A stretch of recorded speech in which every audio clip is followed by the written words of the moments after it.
Hi there, Renee. Hi, how you doing, Olaf? I'm doing great. What about you? I'm doing fantastic. Thanks for asking. And for anybody tuning in, Great. I'm talking to the guitarist Olof of the band Amaranth. Thank you for joining me today. An absolute pleasure, Renee. Thank you very much. Awesome. You'll have some great news. You know, you have a new album coming out this October, which is a little less than a month, uh, and it's called Manifest. Is there a particular reason why y'all chose to go with the title Manifest? Well, I think the cool thing with the title manifest is that the word itself can be it can be an adjective and it can also be a verb and a noun in the English language. So, for example, you can manifest music into being, or your music can be manifest as something that is clear and obvious to the mind. And both in the Swedish and the German language, manifest actually has the same meaning as a manifesto. So there's a little bit of that intent as well. But I think it's with any title for an album, I think it needs to be strong, catchy, and powerful. The instant that you saw it. So I actually came up with the title before I understood the meaning of it, but the meaning fits perfectly for the record itself. Yeah, and that's actually pretty great. It's a very multi-purpose. Yeah, exactly. Very versatile. Yeah. Now, when you write music, do you normally write it while you're on the road, or are you able to do it at home, or do you wait till you're in the studio? Usually, me and Elise who write all the music together. We usually sit at my place. A lot of bands that reach some form of success, they tend to be quite ambitious with building a studio and professional equipment and stuff like that. And we're basically using the same gear that we used 10 years ago to write the first songs for the first album. So usually it's kind of just a really friendly thing, hanging out as best friends, me and Elise, and just not overthinking things. We don't like to think about composing in the terms of working with music. It's just something that you actually do for fun. And then at the end of the day, there's obviously a lot of expectations, and both from the other band members and management, the record labels and stuff like that. But I think when you write music, this is not something that you should be thinking about. At that moment, it should be about the music itself. Right. And you've obviously done something right because I mean now you're going over on 12 years as a band, and this is your sixth studio album. So you're obviously producing something that the fans want, and it's in need, and everybody's enjoying. So that's always a great thing. Yeah, it's a really cool thing because especially since our music is a little bit different, and especially initially it was slightly controversial as well in terms of blending different genres and stuff like that. So we're just really happy that people like the same combination of different styles as we do actually. Yeah, and I guess also a plus because when you are on tour, you're able to fit with different types of bands and different types of music. Yeah, when you put it like that, yeah, it's actually a good point because it's not entirely left field. If we tour with a power metal band, but we can also tour with a symphonic metal band, or even some heavier stuff. Like it, I mean, not all fans would love it, but it wouldn't be super strange for us to tour like a band with a band like Arch Enemy either. So there's a lot of options considering that we have a lot of different elements. Yeah, yeah, that's very true. Now you also have, you've put out two songs already, Strong and then Viral, which, happens to have already reached the 1 million mark. Is there any plans to release another single before Manifest comes out? Yeah, definitely. There's I haven't really been talking about this so much yet, but it's only in we actually don't have a set date for it yet, but it will only be a couple of weeks until we release a track called Archangel. It's also going to be a video release. We went down to Poland actually and worked with a bunch of guys called Group 13. Has previously done videos for Behemoth and that kind of stuff. So Uh-huh. it's going to be quite a different video. I think it will surprise some people. Yeah, well, especially, I mean, if it's anything in the theme of kind of like what Behemoth does, maybe a little different, right?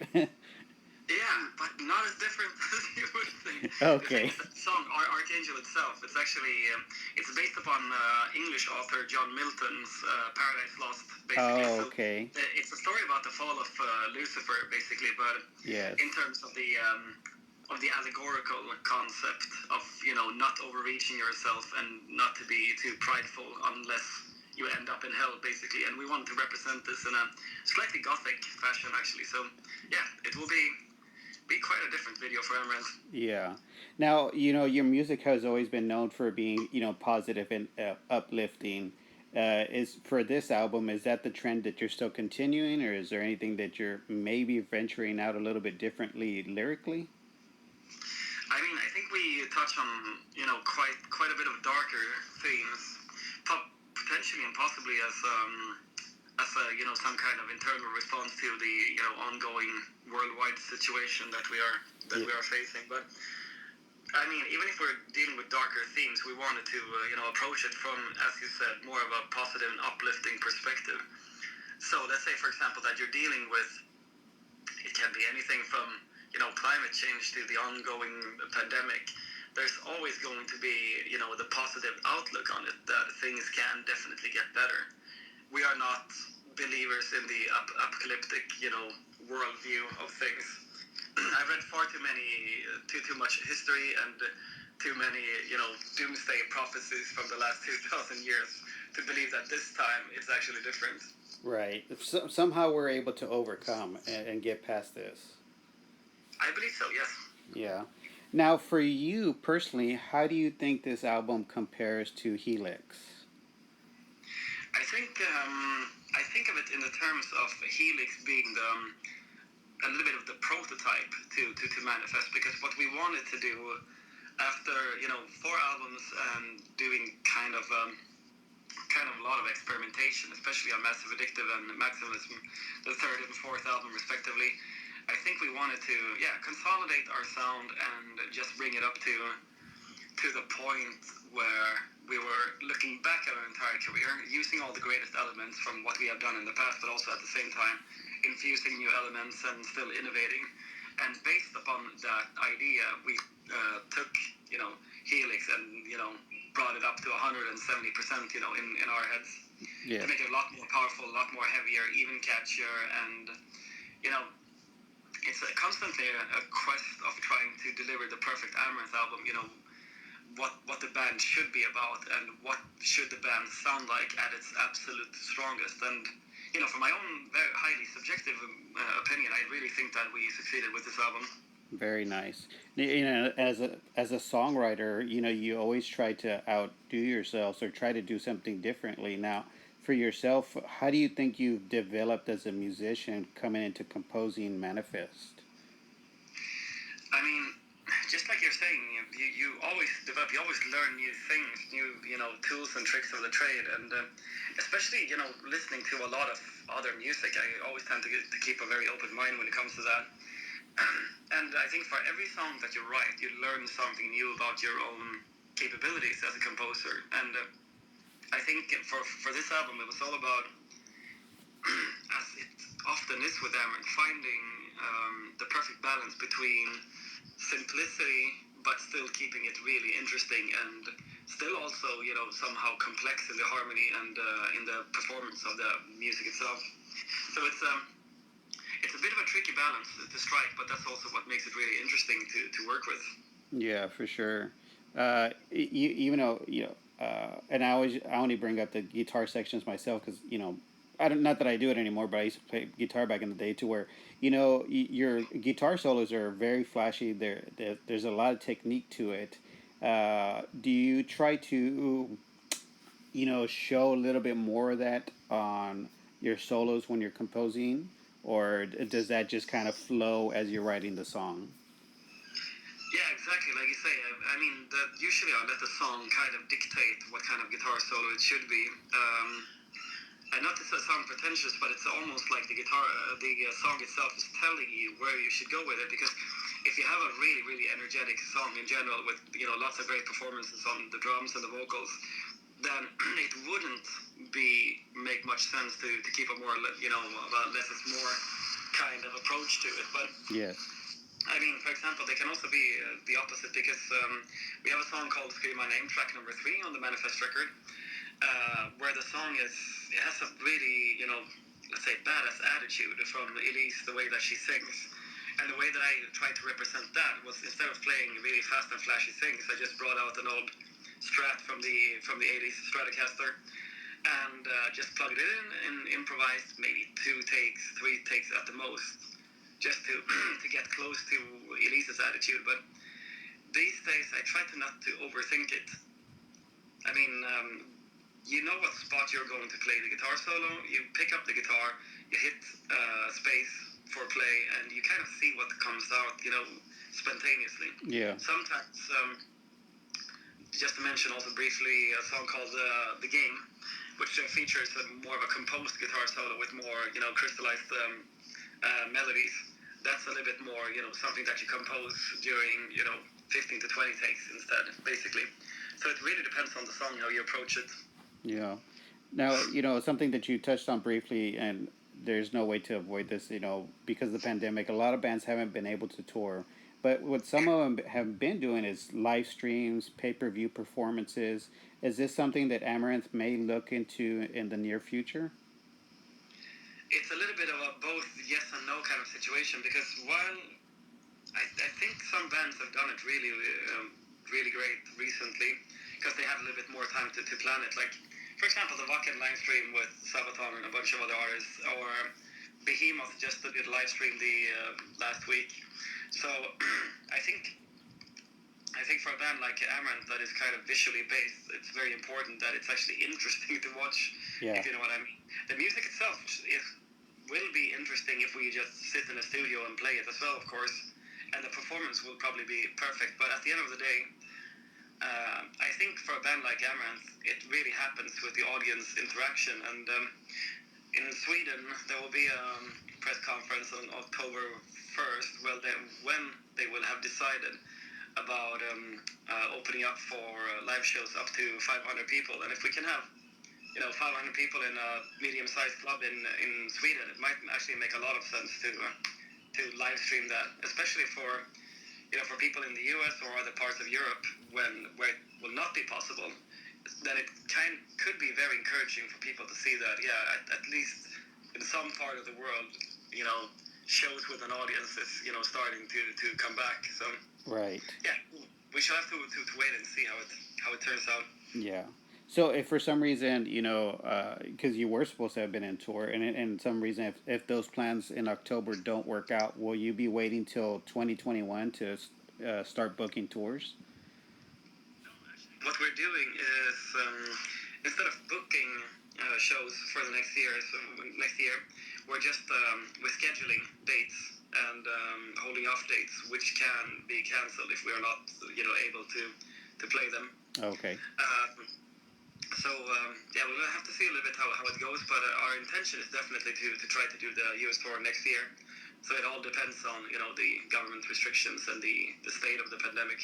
Right, and as long as people listen, because for some reason here in the States it's difficult for get people to listen and do the right thing. I don't know why. Yeah, exactly. Yeah. I think it's the same all over the globe, basically. That there's certain ways that you could go about approaching a worldwide pandemic, but it's lately turned into a political debate almost. Right. And regardless of your opinions about masks and social distancing and whatever, I just feel that it's strange that something that is so highly complex as a model of how a virus spreads is something that requires supercomputers to calculate.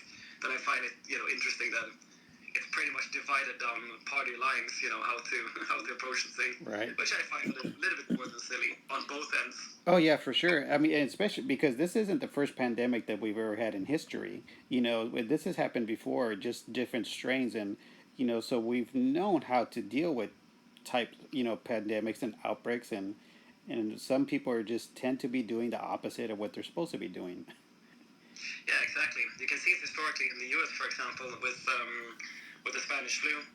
There was I think San Francisco, they didn't have any kind of lockdown, while Philadelphia had a very, very strict lockdown. And in Philadelphia, I mean, only in the first 1 or 2 weeks before the lockdown, it was like 150,000 people dead only in that city. But they completely stopped the spread, while in San Francisco it was completely catastrophic. So it's kind of interesting that we have some historical prerequisites to it, but we don't have a great, let's say, tradition of learning from history. Right. Really. Unfortunately. So, for yourself, how have you been spending your downtime by, kind of keep from going crazy? Well, I mean, for me personally, I have to be honest, I haven't really had that much of a downtime because obviously when the pandemic hit Europe, which was in mid-March, that's when we started to record the album, which was perfect, because it was essentially quarantine and lockdown for us, only hanging out in the studio. And after that, we've been doing, music video shoots and photo shoots and, press trips and, a bunch of interviews and these things. So, but it's a little bit calmer, We were supposed to be in Portland tomorrow, I believe. Yeah. We would have been on the West Coast right now. So it's obviously different from, what we intended and hoped for. But I think things will be a little bit calmer, in October and November. That's probably going to be quite strange. But for me personally, I have no problems, entertaining myself. I have a pile of books and, a bunch of different recipes that I would love to cook, actually. And I love doing oil painting and, also composing music for other projects, potentially. So there's a lot of stuff lined up for me should I ever, get close to board. Oh yeah, that you already got yourself set. Exactly. Very nice. So being in a band for over 12 years, you've obviously gained some experience of what has really worked for you. Is there any advice that you could give to younger bands, right now, of how they can at least keep positive or kind of keep the band going instead of just like giving up? I think you underline it perfectly there. It might sound very simple, but it's probably the best piece of advice that I can give is simply don't give up. Because the thing is that I was in two bands before Amaranthe, and I'm still in a band called Dragonland since '99, I think it was. And, by the time that we formed Amaranthe, I was already in my late 20s, so 27, 28. And it was only, from maybe age 29, 30 when I could actually finally, properly live from music. Before then, there was the classic thing, no health insurance and, next to no income, cheap ass apartment and all these things. And that can be troubling for people when they see, their friends, starting to earn a lot of money and getting, after getting their educations and stuff like that. But, that's usually when bands start to hit it bigger, and usually when you have enough experience, also to properly market a band. Yes. I mean, in the past, you had some bands getting pretty big, like, In Flames or Children Bodom in their early 20s. But the rule these days is that you need to know your way around the music scene as well. So if younger bands, if they just stick to it, they might release, like I did, 7 albums or 6 albums with very, very low, financial compensation and, very small shows being played and no proper tours and crappy record label deals and stuff like that. But it did turn around, and when it turned around in a really great way also. So I think usually when people are, thinking about giving up, that's when they're at the absolute closest to actually getting somewhere. Yes. One of the things that I've noticed too, it usually takes, and this is just from my perspective, a good at least 10 years of nonstop grind to where a little band can kind of get to the next level or to the bigger level. Now, is that something that, you think may be accurate, or am I off a little? I think you're 100% accurate. At the end of the day, it's all about the grind, really. Because I think the examples that people look at, they see, some artists that have had, some kind of instant success. But once again, that's the exception and not the rule. I mean, 99% of all the people who actually, work with music full time are people that, spent a shit ton of time grinding. And obviously, your passion should be for the music itself. It was never really a question if I should give up and just get a normal job, because at the end of the day, other people might have considered me to be a loser with a shitty car, but I have been happy teaching music or, releasing albums that kind of few people listen to, but just because that's what I wanted to do. Yes. So I think that if you're in it in terms, I mean, let's say it like this: if your only perspective on actually doing music full time is to have, big success, then you might get disappointed, and you might be in it for the wrong reasons, and you might constantly be looking forward to that time when you can, savor that success. But I think it should be the other way around, if I'm honest. Yeah, that's very true. Playing music for the love of music, and everything else should follow. Yeah, exactly. And I mean, if you don't have the 100% love and passion for the music, you're always going to be up against people who have.